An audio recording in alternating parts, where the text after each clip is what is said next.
Okay. All right, so first of all, I'd like to say thank you to Victory Lakes Administration for all of the behind-the-scenes stuff that goes on to getting this set up, and for breakfast for everybody, so hopefully you're enjoying that.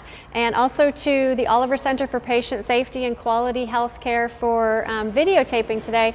And that's so that we can start to put the video links to our breakfast clubs on the website. And if you haven't had a look at the website, the utmbhealth.com/pelvic health website has a whole pile of resources available for you, as well as information about the providers and all that we offer here at Victory Lakes. And Dr. Havlin is from the UTMB Town Center, where the Stark Diabetes Center is located, and we have some providers and information from them as well. So I'm going to be doing this discussion, and then a smaller, more quiet version of this talk as well on September 25th. And that's when I'll give you an opportunity to answer this question: what do you really want? And anybody that wants to answer this question today, go right ahead. Why don't we wake up this morning? Talking about libido at 7 in the morning is probably not what you thought you'd be doing. So go ahead and throw at me, what is it that you really want? Youth, okay. We want youth. Anything else? I want my husband to find his libido. You want your husband to find his libido. Okay, should have brought him today. Yeah, so sometimes that's an issue as well. So what is it we really want? Really thinking about it, because people will come into the office and that question isn't always easy to answer. And so let's go back to the very, very beginning. A girl is born, and when a baby girl is born, right from the very beginning, she's in tune to both verbal and nonverbal cues. She's very conditioned to need deep connection, social interaction, and that provides her security. She's interested in really the ability to connect emotionally, and she's learning to interpret verbal and nonverbal cues.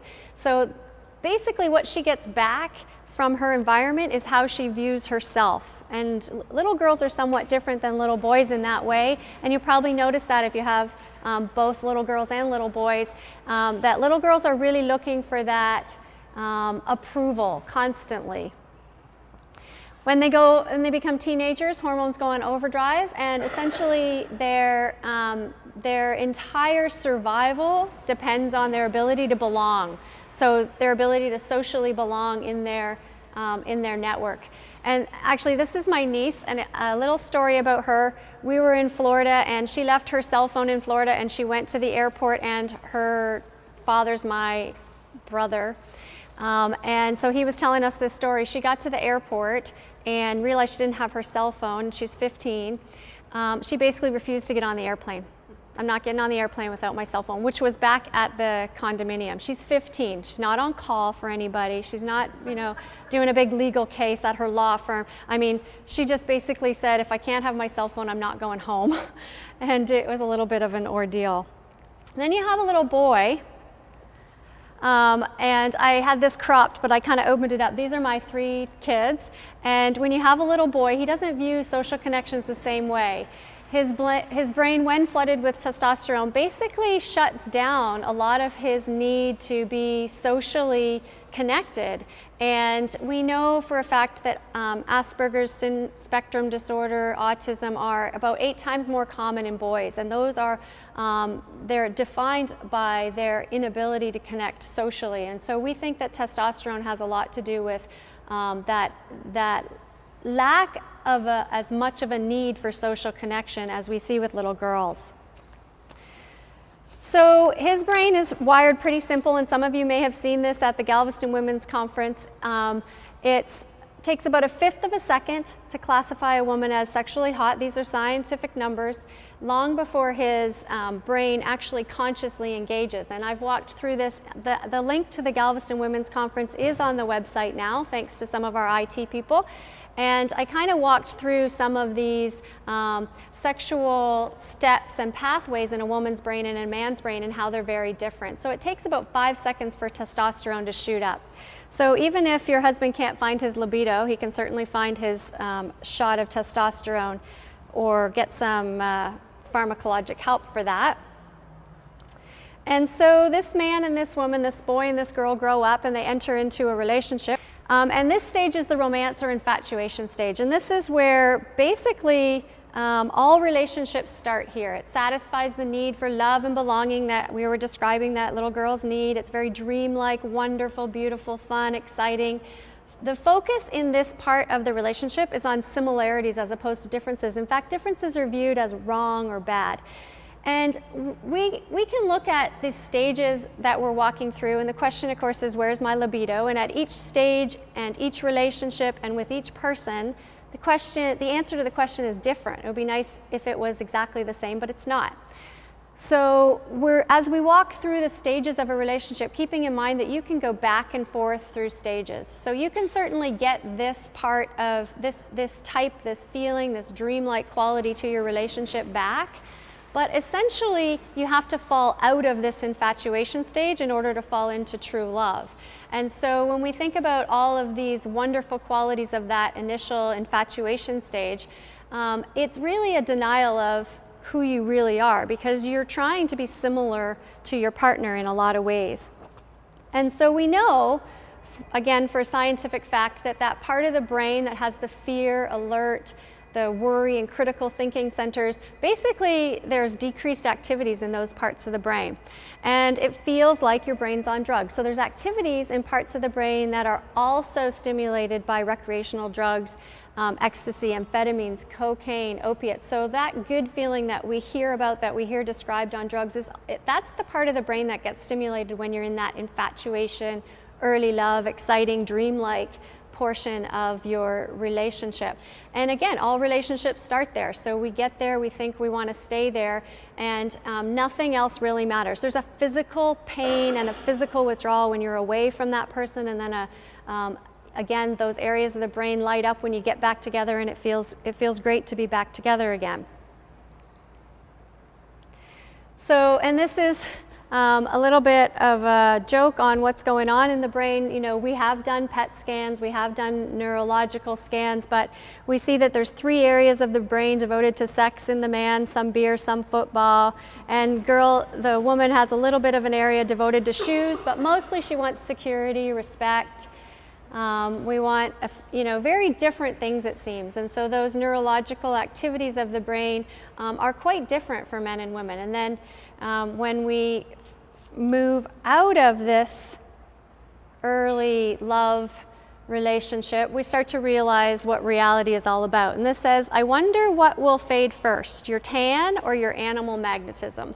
When we eventually fall out of that first love stage, we enter the second stage of a relationship, which is what we can call the power struggle stage. So now you've tried to become your partner, you've tried to minimize all your differences, and now you're realizing, well, I've lost a little bit. The cost to my individuality was too great, and I'm starting to want to get that back again. I want to be myself. Your real self starts to emerge, and you become those little habits that you initially thought were really adorable that your partner did become very annoying at this stage. And so it becomes a little bit of, it becomes a power struggle. And this is, of course, where we're going to see a lot of counseling. And unfortunately, if the relationship progressed to the point of marriage in the romance infatuation stage, which quite a few do, divorce rates are really high in this stage. When you get to the point where you're realizing I've kind of lost a little bit of myself and I need to get that back. At this stage, we start to accept our differences are okay, and you can kind of go either way. Of course, both partners aren't in the same stage at the same time, so you can become emotionally claustrophobic. Okay, I don't really need to be this close to this person. I don't need to be exactly the same as this person. Or you can become overly dependent on that person. And of course, you can see the power struggle and the imbalance that can result if you end up at different stages. And this stage is very critical for counseling. So at the Galveston Women's Conference, I defined honeymoon in 3 different ways. This was one of them, and this is the one I've stuck with for the purposes of this presentation. Comparing affection to the changing moon, which is no longer full and it begins to wane. And unfortunately, that's very often what we end up with when a relationship moves from that infatuation stage into that power struggle stage.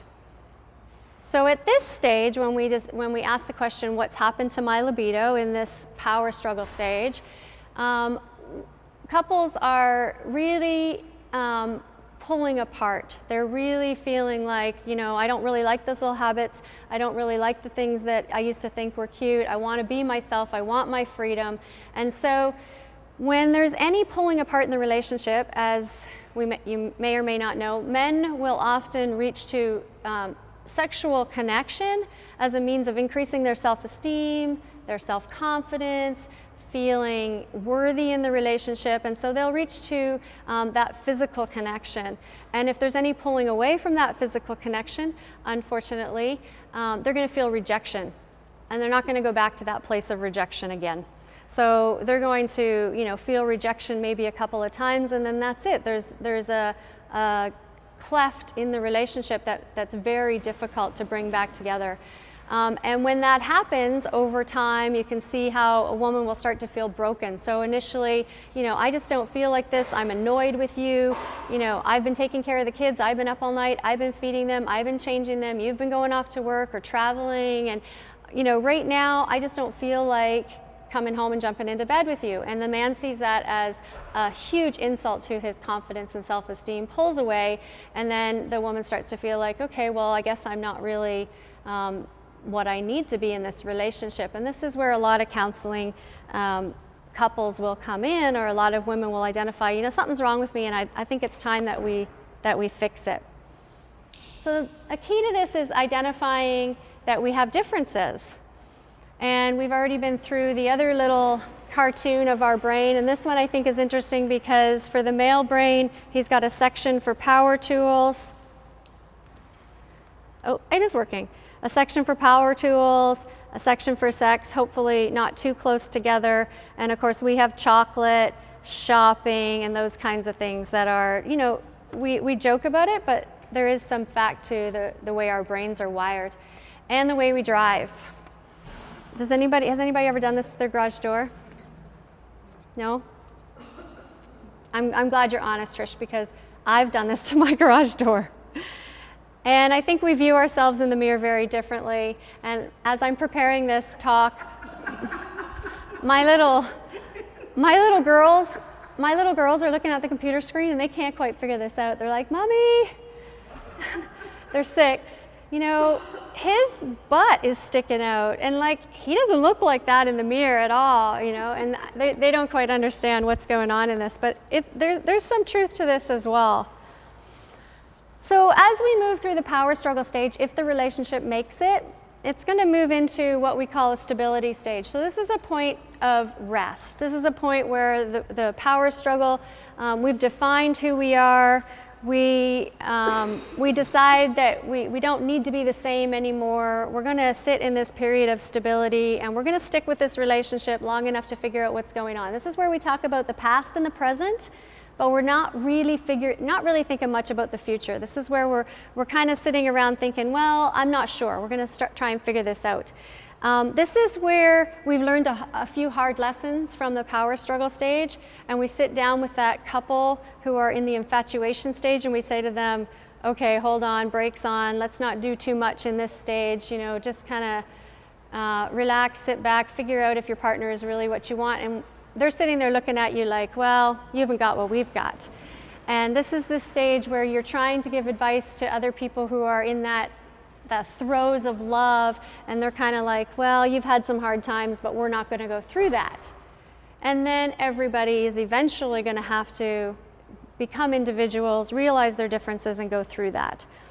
So some things that happen in the stability stage, it becomes clear you're not going to change your partner. You start to maybe embrace some differences that you have, and that becomes really important. It becomes a healthy sharing of yourself, but without losing your independence.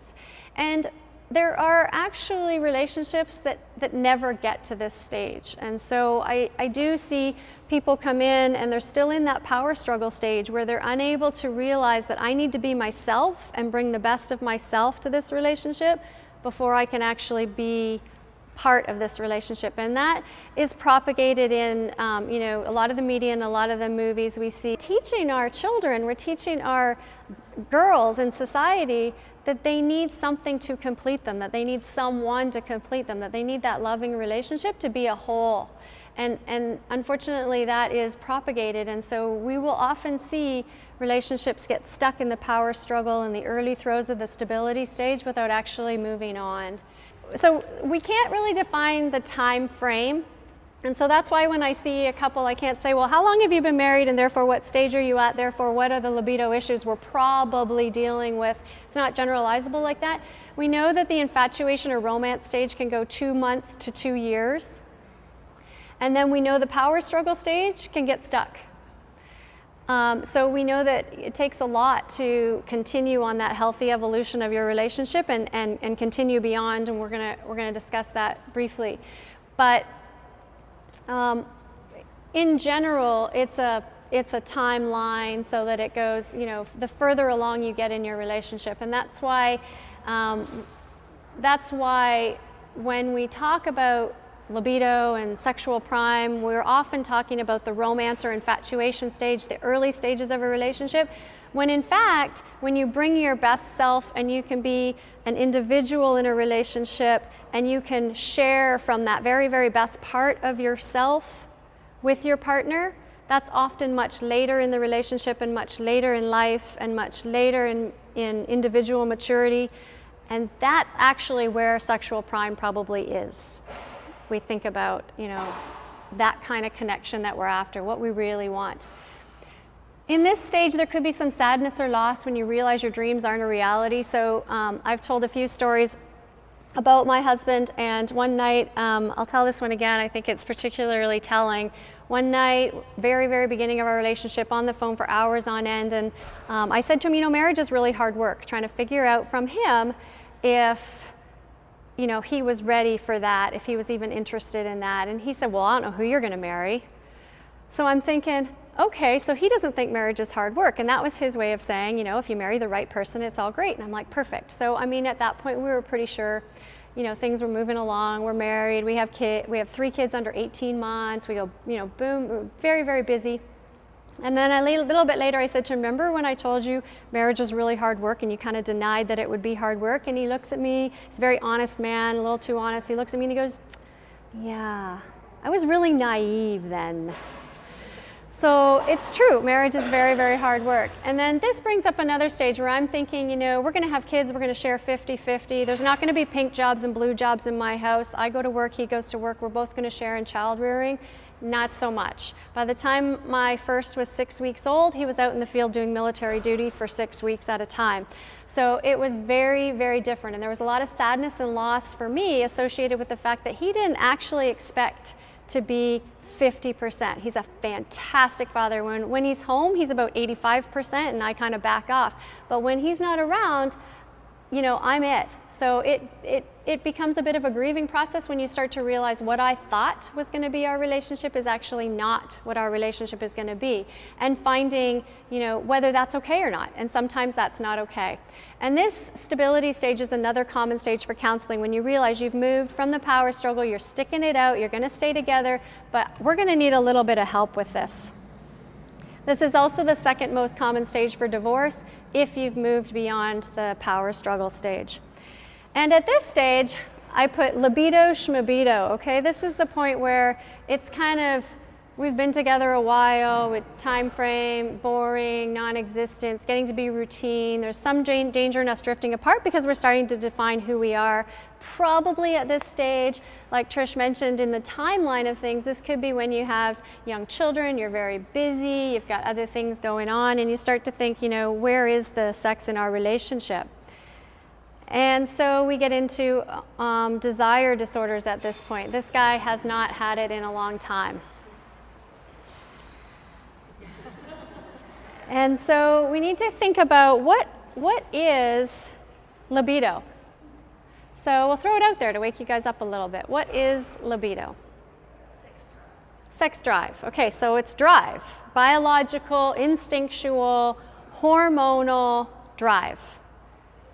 Is that all it is? Desire. So drive and desire. Desire being, wanting to be with that person, finding reasons that are beyond the part of it, actually, you know, some reason, some cognitive portion of it. So then we have the desire is the drive plus the motivation. The desire is the drive plus the motivation plus what you're thinking about. So sometimes there's some fears involved, fears of infection, fears of pregnancy, you know, other kind of concerns that go along that impact what you end up with for a desire. Desire does not have to come first. So let me say that again. Desire does not have to come first. And I think that society tells us that that has to come first. And so it did in the romance stage.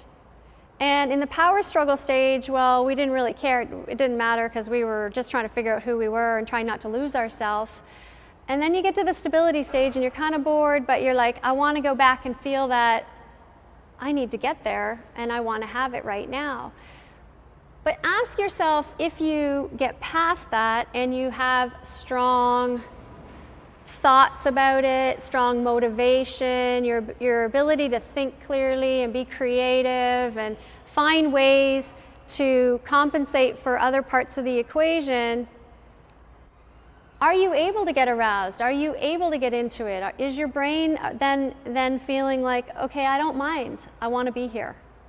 And if you do, then you're fitting into a slightly different algorithm that we have determined by Rosemary Besson to be different but normal. And so women may enter sexual act from neutral drive, which is our hormonal oomph, but a positive motivation, wanting to be close, wanting to be committed, wanting to express love. And the interesting thing is that men go from wanting something very physical to feel connected, and women go from connecting physically in order to feel emotional connection. So we've all heard that. We describe that to our teenagers, where women will express that they'll have sex as a means of expressing emotion, and men will have sex as a means of trying to basically, they'll develop their emotion later after the sex. And so I think that when we talk to our teenage girls about abstinence and about not making those mistakes, we describe to them that boys and girls want sex for very, very different reasons, and so maybe we need to develop more cognitively and more maturity before we make those decisions. And so that's often the approach that we'll come to in that regard. And so interestingly, what I was going to say was men will evolve over time as they get older, and they will then want more emotional connection as opposed to physical. And that's why we think sexual prime is actually much, much, much later, when we have the maturity, the individuality, and we want sexual connection for the same reasons later in our relationship. Brings me to this little cartoon. It's not you, babe. I've been neutered. And so then I think it's very important that we address, what do we do if we can't get past that, or we don't quite understand it, or cognitively we really feel like there's something missing biologically? And in that case, we can go to medications, we can go to homeopathic, complementary alternative medicine regimes. Some cases people will go to acupuncture or hypnosis. And so there are, at this point, no FDA approved treatments, but we can go off-label and use androgens, such as testosterone in various forms, and I've elaborated on this at the Women's Health, or the Galveston Women's Conference at the link, and I can do that again in another talk. Estrogen and progesterone, and I really think it's important that each time we present on this topic, we make it clear that you have to be very careful about what has not been scientifically studied, what has not been documented to be safe in human subjects. And so when we talk about compounded forms that are monitored with salivary testing, which are known to be scientifically very inaccurate, I think you need to talk to your healthcare provider. We're all very open to hearing what it is you're taking and trying very hard to explain to you what's in it and what it's doing to you. And very often we're at a loss of really understanding what's in what you're taking if it's not one of the FDA approved treatments. Being careful again, just about what it is that you're expecting. And we know that if there are other menopausal symptoms to go along with it, estrogen and progesterone might not be a bad idea. We do have, just very briefly, some very good bioidentical hormones that are FDA approved. And so estradiol is the same compound as in the body, and progesterone, we have a micronized progesterone that is bioidentical, FDA approved. So bioidentical is something that we can offer, that we have studied, that we do know is safe. But when we get into compounded, that's very, very different in terms of how it's getting into your body and what it's doing. So maybe we need to change our approach. Drive is not the same as desire, and perhaps we need to focus more on wanting our partner. So now I ask you, what do you want your partner to be thinking when they want you? Do you want the impression that they want you purely because of their hormones and their sexual drive and their need to have that release of tension? Or do you want them to want you because they've chosen you, because they know you, because of other qualities you're bringing to the relationship? And so I think if you turn it around and you look at it that way, it's the same for us. Our partners want to be wanted. They want sex, sure, but they also want to be wanted for who they are and what they bring to the relationship. Our hormones aren't choosing our partner.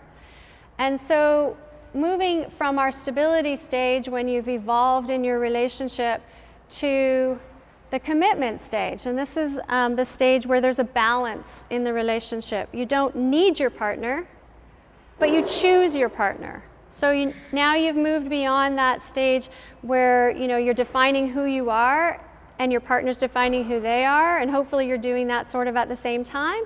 Now you come together and you say, okay, I know who you are, I know what you bring to the relationship, you have your own independence, I know what you offer, and I choose you. This is who I want to be with. And I think that there's something very beautiful in that. And I have, in preparing for a talk, I always end up with way more information than I need, and so I've sort of started preparing for the next talk, and that's on bringing beauty into your relationship, because sex in itself is just sex. We can bring beauty to sex, we can bring part of ourself to the sexual process. And we've all read romance novels, and if you haven't read 50 Shades yet, maybe it's time. It's a little fun, quick read. And the beauty is in the words, in the thoughts, in the creativity. The beauty really is in what we bring to the sex, not just the sex itself. And what we bring to it is really defined by who we are and what we're able to think of and what we're able to share with our partner. And again, bringing that very best part of ourselves into the relationship. So you see who you are, you see who your partner is, and you still decide to be together. And this is where, if libido is an issue at this stage of the relationship, and it's a little bit less so, but if it is, this is where I see people coming in and saying, you know what, our relationship is perfect. We just want better sex.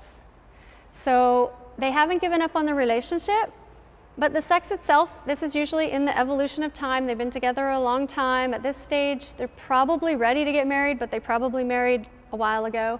And they've decided that the relationship is for them, but for some reason, they're not in that romance stage. The biological drive, which they were counting on bringing them together, because they may not have understood that they need to get over that portion of it, then that's not necessarily bringing them together anymore. Maybe menopausal issues are starting to come in. Maybe erection issues are starting to come in. And so now we're at a point where the relationship itself is solid, it's beautiful, but the sex needs a little bit of help. And this is what I will see at this stage in a relationship. And unfortunately, this is where affairs can come in, because this is where people are counting on that biological drive, that feeling like, I need this is, I need that high, that euphoria in that portion of my brain associated with recreational drugs that we all know is addictive.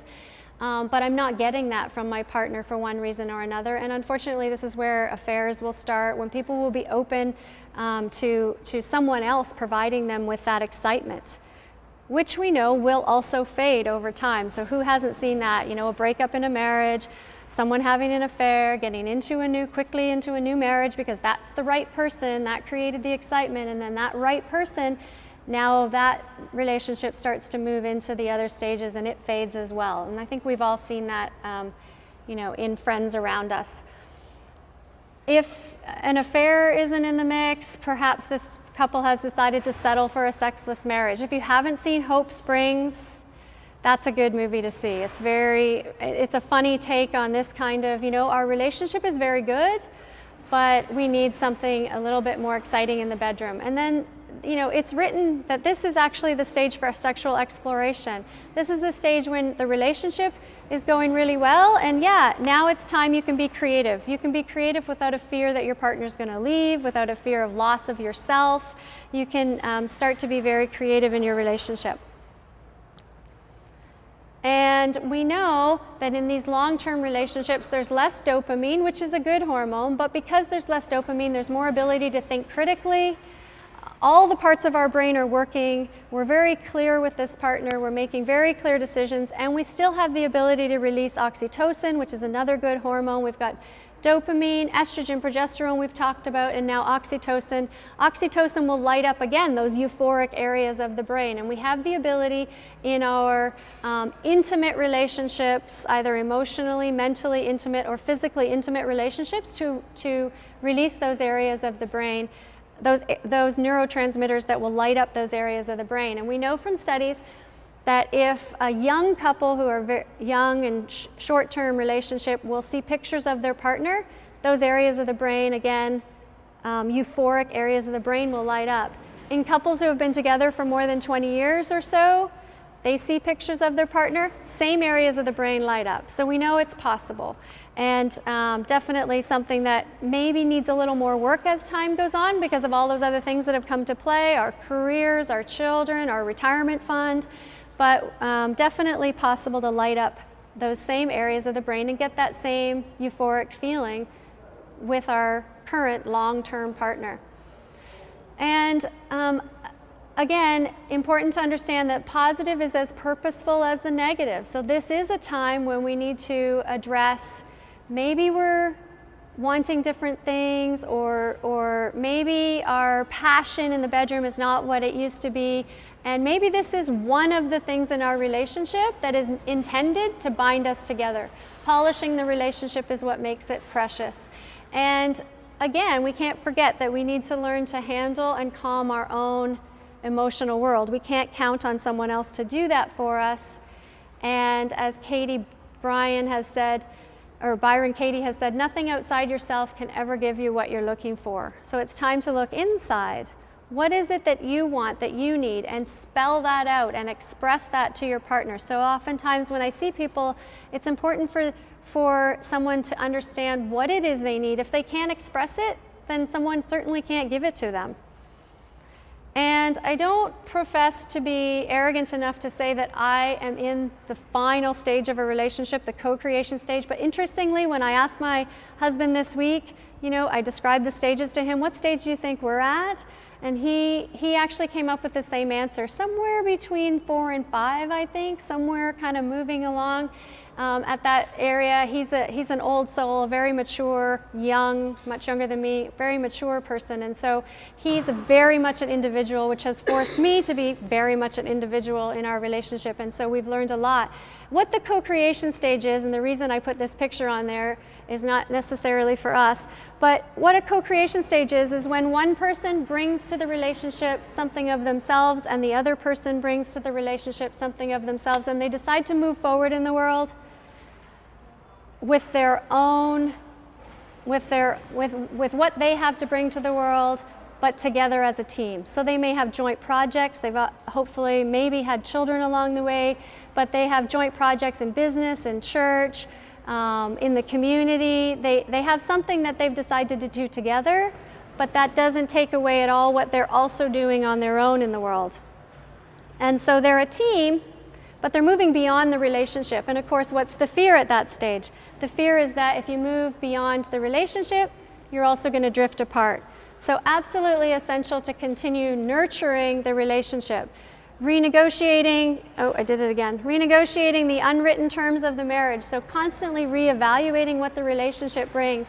Don't take your partner for granted, and accept that what has worked previously may not work now, and that could be in the bedroom or outside the bedroom. It's time for you to consider, we've been doing this long enough for us to realize that maybe we need to try something a little bit different.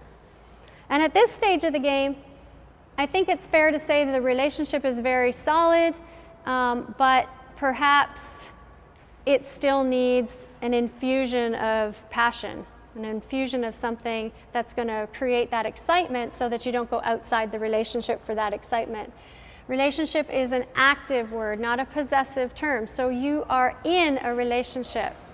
You don't have it. It's not necessarily said and done. It may feel stable. You may have moved beyond stability and commitment into co-creation. You may know you're going to be together forever, but you can't take it for granted. It's an active process. You're constantly having to rewrite those terms of the relationship. And it's a lot of work. And I knew that before I got married. He didn't. But I think either way you figure out it's not easy. It is a lot of work. And it takes sometimes some awkward moments of expressing, we've been doing this for 20 years. This is not working for me. It's time to be able to say, I need to try something different. And that other person you're expressing that to be strong and confident enough in themselves to not take that as an insult. What do you mean? I've been doing that for 20 years. You've never told me it wasn't working before. Well, maybe it was working before, or maybe it wasn't and I just didn't have the nerve to tell you, but now I'm telling you, but it's not an insult. It's my wanting us to move forward and wanting us to continue to evolve in this relationship. And is it worth it? Yes, it is, because we know that married couples and couples in long-term relationships have greater quality of life, greater health, greater life satisfaction. They live longer. We know that having a healthy sex life within a relationship increases the durability of the relationship and also the satisfaction of both people involved. So in general, people in relationships are healthier, happier, and live longer lives. This particular talk will be repeated again in the evening on September 25th. So if you want to come and bring your friends in a smaller room, basically just down the road. The ad for it is up here if you want to grab it. It'll give you the exact address where it's going to be held, and I'm hoping that we can open some more discussion. So estrogen alone has actually not been shown to increase breast cancer risk, but estrogen and progesterone, when taken together for more than 4 to 5 years, have been shown to increase breast cancer risk. And we know that the studies were done with a mean age of 63. So what we're talking about is introducing estrogen, and if there's still a uterus intact, progesterone as well to protect the uterus as soon as early menopause comes on. We've shown decreased risk of cognitive decline. We've shown basically better feeling of well-being, and obviously significant reduction in vasomotor symptoms and some bone protection, as well as some colon cancer protection. But we, meaning the scientific community, have started to realize that estrogen and, if needed, progesterone needs to be introduced very early in the perimenopause, sort of menopausal time frame, and not left like they did with the studies for 5 years with no hormones and then reintroduced. So we did a talk on that. One of our very first Breakfast Club talk was on hormones. We had Dr. Havlin, who's an internist, and Dr. Muir, who's a gynecologist, kind of dueling it out about whether to take hormones, and it's an individual decision and needs to be based on individual risk and individual request for benefits. Thanks. Yeah. Well, thank you very, very much for coming. We hope that we see you in 2 months.